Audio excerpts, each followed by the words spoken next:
वेदांत स्वामी नित्यानंद। नमस्ते सरस्वते देव गौरवाणी प्रचारिणी निर्विशेष शून्यवादी पाश्चात्य देशतारिणी। जय श्री कृष्ण चैतन्य प्रभु नित्यानंद श्री अद्वैत गदाधर श्रीवासदि गौर भक्तवृंद। हरे कृष्ण श्री कृष्ण हरे राम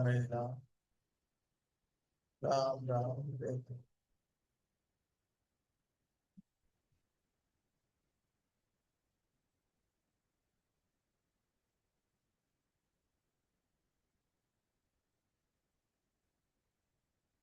సో రేపు నరసింహ చతుర్దశి, నరసింహస్వామి ఆవిర్భావించిన దినం. ఒక్క నిమిషం.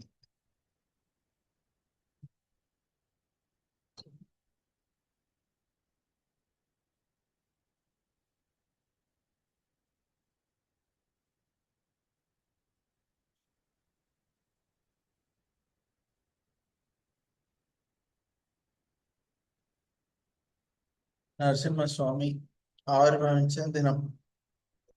సో కాబట్టి మనము ఈరోజు నరసింహ లీల,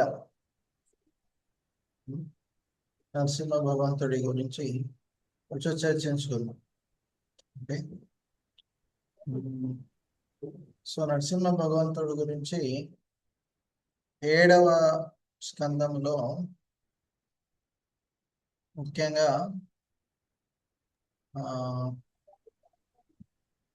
ప్రహ్లాద్ మహారాజు నరసింహస్వామి హిరణ్యకశిపుని గురించి వర్ణన చేయడం జరిగింది.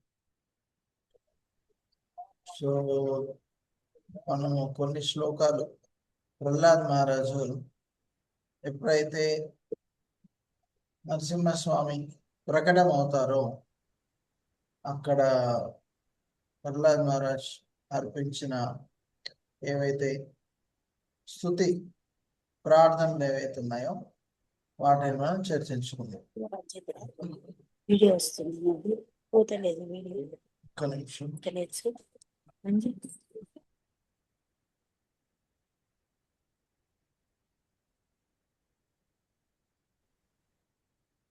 సో ఈ శ్లోకాలు కొంచెం ఇంగ్లీష్లో ఉన్నాయి, కానీ మీరు కూడా రిపీట్ చేయవచ్చు. శ్రీ ప్రహ్లాద వాచ.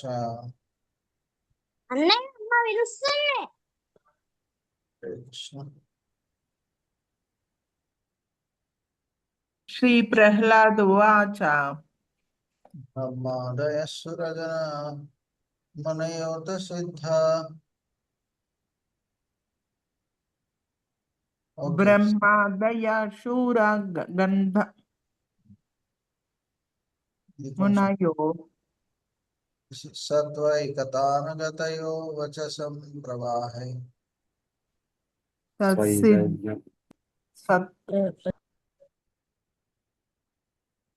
నారాదితుం గుణగుణైరధునాపి పితృ కిం తోష్టుమర్హతి సమే హరిరుగ్రజాతే. ప్రహ్లాద్ మహారాజ్ ఏమని చెప్తున్నారంటే, నరసింహస్వామికి ప్రార్థనలు అర్పిస్తూ, నరసింహస్వామి నేను ఎలా మీకు ప్రార్థనలు ఎలా అర్పించగలను? నేను అసుర కులంలో జన్మించిన వ్యక్తిని, కాబట్టి మిమ్మల్ని ఎలా, నా ప్రార్థనలతో నేను ఎలా మిమ్మల్ని సంతృప్తి పరచగలను? ఓకే. ఈ దేవతలందరూ కూడా సత్వగుణంలో ఉన్నారు. సో ఈ సత్వగుణంలో ఉన్న ఈ దేవతలే మిమ్మల్ని సంతృప్తి పరచలేకపోతున్నారు. అలాంటిది నేను ఇలా ఈ దానవ కులంలో పుట్టిన నేను మిమ్మల్ని ఎలా సంతృప్తి పరచగలను అని ఇక్కడ ప్రహ్లాద్ మహారాజ్ ప్రార్థనగా అనిపిస్తుంది. ఓం అజ్ఞానతిమిరమిహిరద్వీపనమస్సు జ్ఞానాంజనశలాకై చక్షురున్మిళితమేన తస్మై శ్రీ గురవే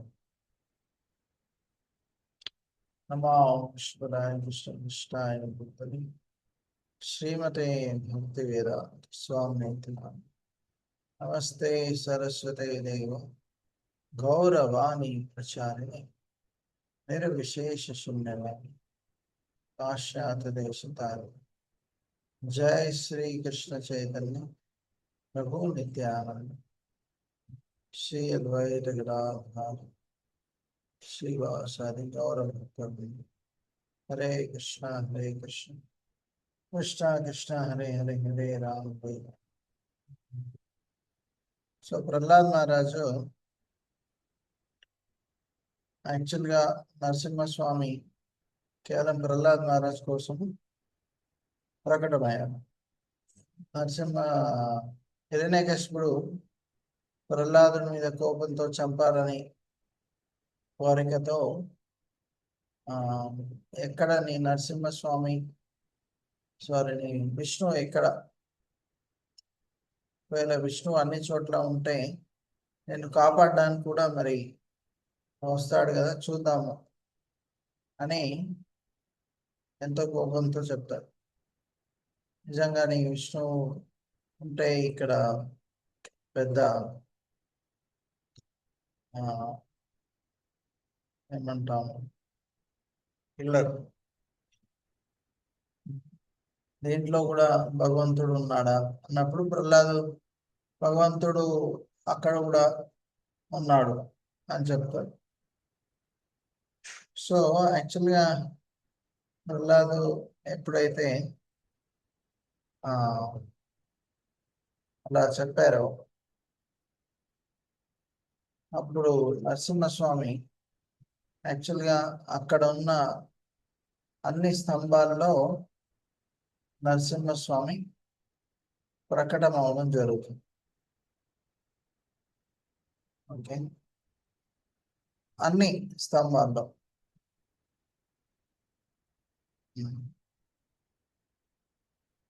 సో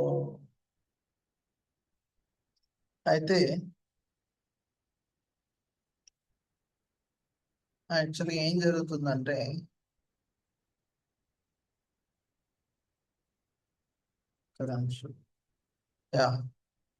సో ఈ నరసింహస్వామి అక్కడ ఉన్న అన్ని స్తంభాల్లో ప్రకటన అవడం వల్ల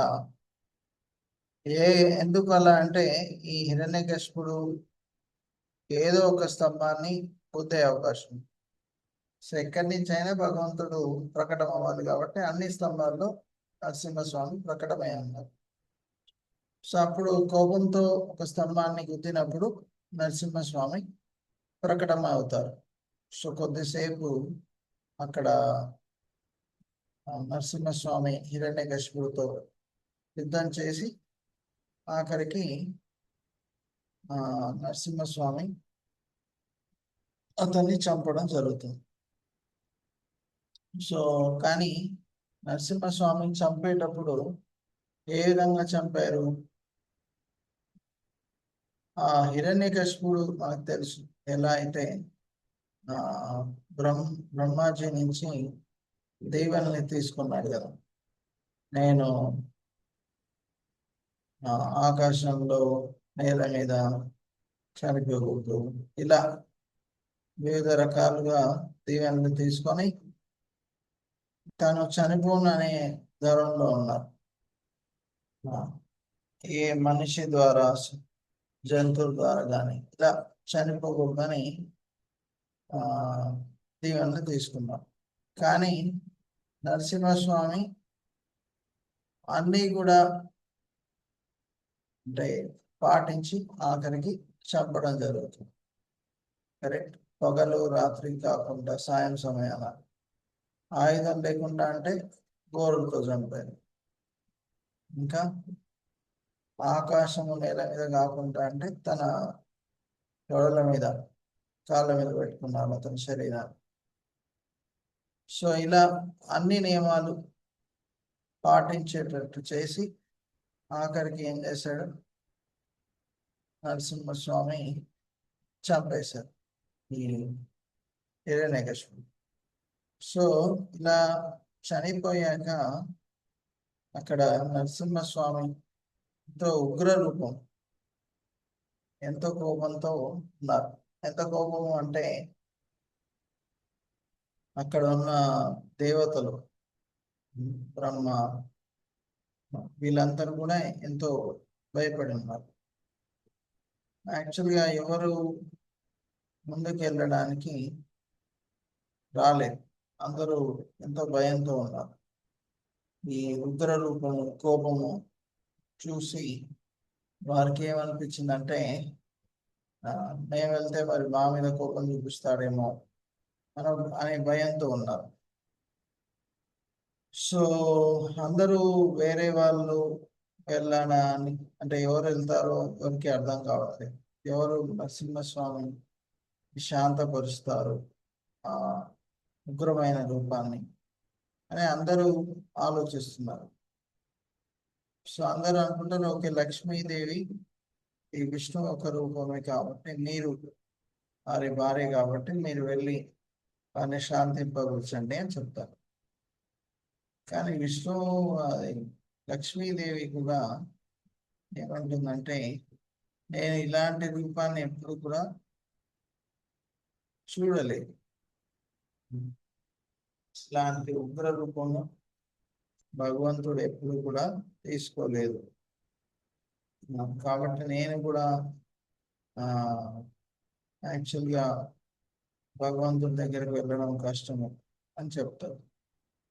సో ఆఖరికి ఎవరు కూడా వెళ్ళరు. సో అప్పుడు బ్రహ్మాజీ ప్రహ్లాదుడు దగ్గరకు వెళ్ళి ఏమంటారు, ప్రహ్లాద్ దగ్గరికి వెళ్ళి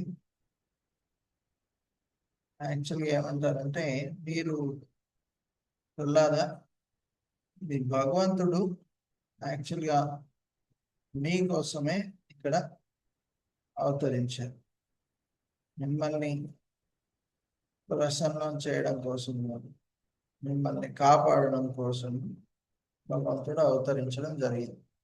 కాబట్టి మీరు వెళ్ళి ఈ నరసింహస్వామిని శాంతపరచండి, ఇది మీరు చేయవలసిన పని, ఇది మీ బాధ్యత అని చెప్తారు.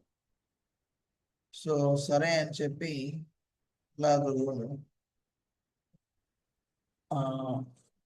ఉగ్ర నరసింహస్వామి దగ్గరికి వెళ్తారు. సో నరసింహస్వామి సింహ రూపంలో ఎంతో క్రోధం చూపిస్తూ ఉన్నారు. సో అప్పుడు నరసింహస్వామి నారదముని ప్రహ్లాదును చూసి దీవించడం జరుగుతుంది. తన కరకమలాన్ని ప్రహ్లాదుడి నెత్తి మీద పెట్టడం జరుగుతుంది. సో దానివల్ల ఏం జరుగుతుంది, ప్రహ్లాదుడిలో ఉన్న క్లేశ మాత్రము, భౌతిక అంతా కూడా ఏమవుతుంది, తొలగిపోతుంది. కరెక్ట్. మొత్తము ప్రహ్లాదుడిలో ఉన్న కొద్దిపాటిగా ఏదైతే భౌతిక కోరికలు అన్నీ తొలగిపోతాయి. సో అప్పుడు ప్రహ్లాదుడు భగవంతుని స్తుతి మొదలు పెట్టడం జరుగుతుంది. సో మనం చూడవచ్చు ఎలా భగవంతుడి కృప దొరికితే ఎలా మంచిగా చక్కగా ప్రార్థనలు ఎవరైనా అర్పించవచ్చు. కరెక్ట్. సో లేకపోతే యాక్చువల్లీ భగవంతుడి కృప లేనిదే ఇలాంటి ప్రార్థనలు ఎవరు అర్పించలేరు. ఓకే. సో కాబట్టి మనం ఈ ప్రార్థనలు విని దాంట్లో ఉన్న భక్తి భావాన్ని పెంపొందించుకోవాలి. మనలో కూడా ఈ ప్రహ్లాద్ మహారాజ్లో ఉన్న ఆ భక్తి భావన రావాలి అలా కోరుకోవాలి. Okay, next.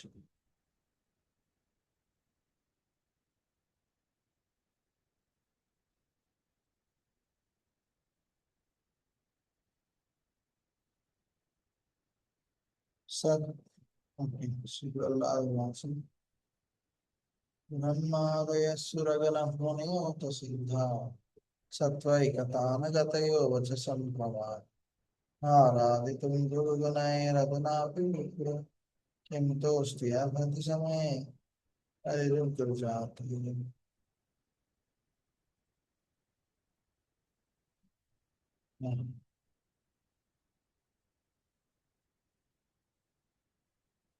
So Prahlad Maharaj ఏం చెప్తున్నారు? యాక్చువల్లీ ఈ భాషలు ప్రభుపాద వాళ్ళు ఏం చెప్తున్నారంటే, నేనే అదే ప్రహ్లాద్ మహారాజ్ ఏమంటున్నాడు, నేను తమో గుణంలో రజోగుణంలో ఉన్న దానవుని, నేను ఎలా భగవంతుడికి ప్రార్థన అర్పించవచ్చు? ఈ దేవతలందరూ కూడా సత్వగుణంలో ఉన్నారు, వారు భగవంతుడికి ప్రార్థనని అర్పించవచ్చు. ఆ విధంగా చెప్పారు. సో వైష్ణవుడు ఎప్పుడు తన గురించి ఎక్కువగా చెప్పుకోరు, గర్వంతో ఉండరు, నమ్ర భావంతో ఉంటారు. నేను గొప్పవాడిని, నాకు అన్నీ తెలుసు అనే గర్వంతో ఉంటే కష్టం, రైట్?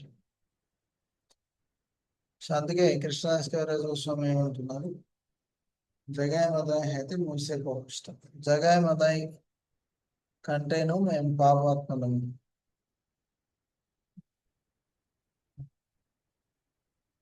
పురుషేర కీట అయితే మూసే భవిష్ట, విష్టలో కూడా ఉన్న పురుగుల కంటే హీనమని ఇక్కడ చెప్తున్నారు. ఇంత నమ్రంగా ఎలా ఆలోచిస్తున్నారు అంటే భగవంతుడి కృప. మహాజనో అయిన సగత సతంత.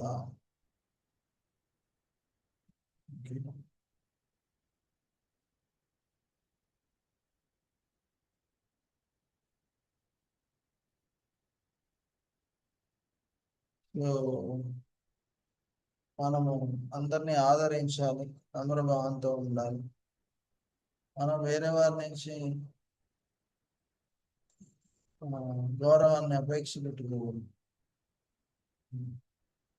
సో స్నానాపేక్షించిన భావంలో ఉన్నప్పుడే కీర్తనీయ సదాహరి, లేకపోతే కష్టం. శ్రీ నమ్మరంలోకి కృప, మన భక్తి, ఈ సుకృతి,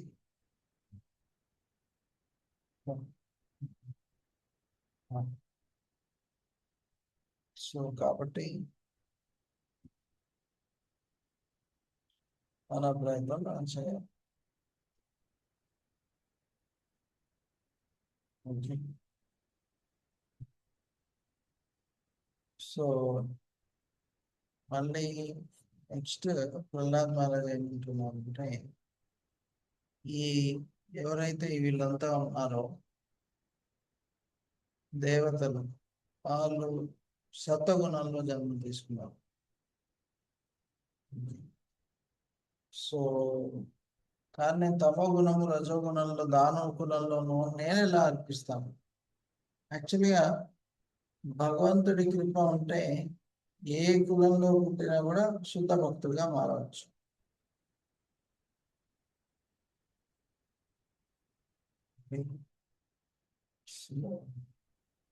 చాలా ముఖ్యమైన విషయం, గుర్తుపెట్టుకోవాల్సిన విషయం.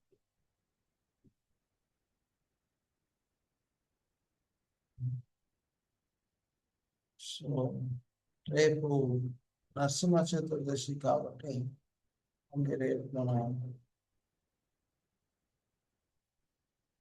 చూద్దాం నెక్స్ట్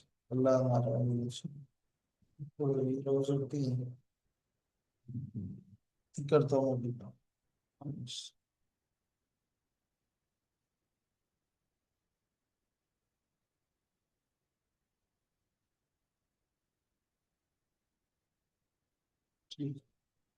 श्रीमद् भागवत की जय।